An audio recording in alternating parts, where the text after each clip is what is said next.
Hello friends, இப்போ நம்ம vegetable biryani எப்படி பண்ணுறதுன்னு பார்க்கலாம். அதுக்கு குக்கரில் 4 டேபிள் ஸ்பூன் எண்ணெய் ஊற்றிட்டு பட்டை, கிராம்பு, சோம்பு, 2 பிரிஞ்சி இலை சேர்த்திட்டு ஒரு பெரிய வெங்காயம் நீளமாக கட் பண்ணியிருக்கேன் அதையும் ஆட் பண்ணிவிட்டு 4 பச்சை மிளகா, ஒரு கைப்பிடி அளவு புதினா சிலை சேர்த்திட்டு நல்லா வதக்கி எடுத்ததுக்கப்புறம் இஞ்சி பூண்டு பேஸ்ட்டு ஒரு ஸ்பூன் ஆட் பண்ணிவிட்டு 2 தக்காளி நல்லா சின்ன சின்னதாக கட் பண்ணிவிட்டு நமக்கு பிடிச்ச வெஜிடபிளை ஆட் பண்ணிக்கலாம். கேரட்டு, பீன்ஸு, பட்டாணி, உருளைக்கிழங்கு, கேப்சிகம், கூடவே சோயா பீன்ஸ் ஆட் பண்ணிவிட்டு உங்களுக்கு பிடிச்ச வெஜிடபிள்ஸு கூடவே ஆட் பண்ணிக்கோங்க.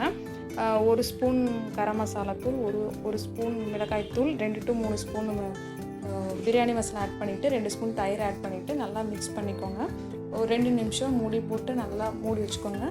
மசாலாவோட பச்சை வாசனையெல்லாம் போனதுக்கப்புறம் நான் 2 டம்ளர் அரிசி எடுத்திருக்கேன். அதுக்கு 4 டம்ளர் தண்ணி ஊற்றிட்டு நம்ம ஆல்ரெடி கழுவி வச்சுருக்கிற அரிசி ஆட் பண்ணிக்கலாம். இது சாதாரண அரிசி தான்.